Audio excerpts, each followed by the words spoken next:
Hello, my name is Michael Fiol, and this is my final project submission for Engineering 150. Some background information on this project. I really enjoy fishing, so I figured creating anything related to fishing in SolidWorks would keep me engaged in the project and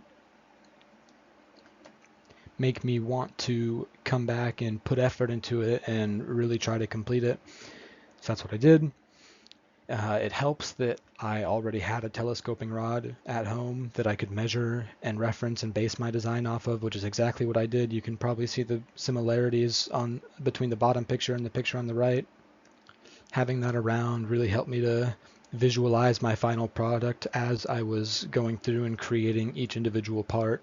That's something that I kind of struggle with when I'm working in SolidWorks is visualizing the finished product at the end of the tunnel.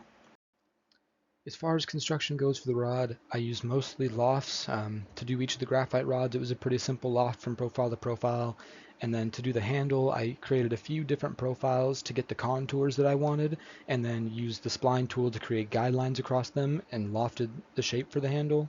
And then once I had that done, I split the body in two, separated out the lower part, and created the extruded tube for the graphite for the final graphite rod to go into the handle.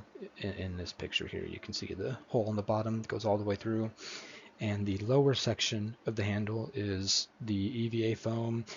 It doubles as a handle and a butt cap. It's one piece, so it caps off the end of the rod as well as providing a place for you to put your hand. For the guides, the larger part of the construction on top that actually guides the line I created with pretty much entirely equation-driven dimensions based off of the inner diameter of the collar that slips onto the rod. That way I was able to just create the two remaining configurations and change that inside diameter to the inside diameter that fits whichever section of the rod I'm on, and SolidWorks automatically regenerated the more complex shapes and everything perfectly to scale. I didn't run into any issues with that. It was super quick and easy once I had the original one done. So that's about all there is to say about construction. This is the final model I came up with. The top image shows the rod in its fully extended position, and the lower image shows it in its fully clasped position. You can see in the top picture the reel lock does screw off, and in the bottom you can see it screws back on there. I set that mate up with the screw mate. Each of the 5 rods is made out of graphite. I made the guide rings aluminum. The upper section of the handle and the reel lock are PMMA plastic, which I believe is what they use for injection molding. I didn't get around to making a mold. I really would have liked to for those parts, but it took me long enough as it was to get this far, so I called it good there. I stayed well below the minimum length I set for myself. I wanted the rod to be smaller than 18 inches, which is a 1.5 feet, fully collapsed, so I could easily fit it in the backpack. The rod is, I think, 14 or 15 inches long when fully collapsed. However, I did not quite get the overall length I wanted. I wanted the fully expanded length to be somewhere around 4.5 feet. Which is 54 inches. I got, I believe, 50 inches, which is 4 inches, which in a real world situation would impact slightly the performance of the rod. But overall, I'm happy with the final product I have here. One of the first changes I would make if I were going to redo this project would be increasing the overlap between the telescoping rods.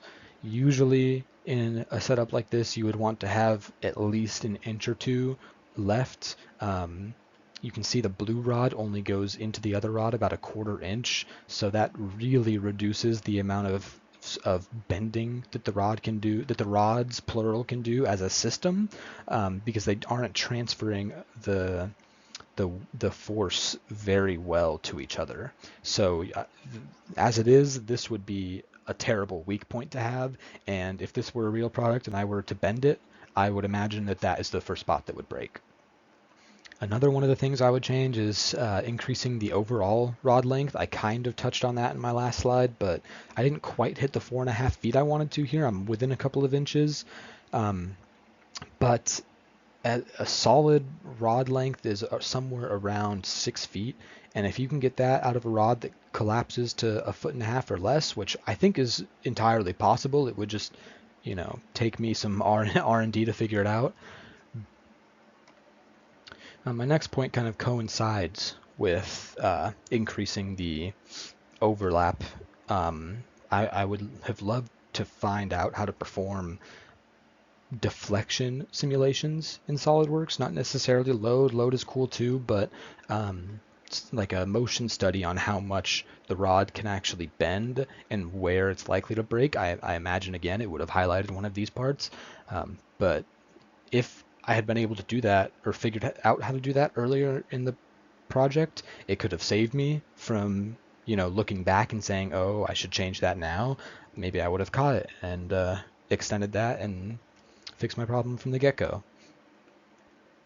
The final improvement that I would make down the road would be different handle configurations, because there's a lot of different styles of fishing rods in the market, and you can have, there's at least 3 different, right off the top of my head, 3 different setups that you can put on a rod, spinning, casting, and fly, and those all have different handle setups so that the reel can connect differently to the rod. So as it stands, I can only match one of those setups with the handle I have in this design. So having those few different configurations would allow me to mess around with the model and make it applicable to a lot of different styles of fishing, and therefore enticing to a larger audience. That's the end of my slideshow. Thank you for watching my video, and I hope you all have a great summer break.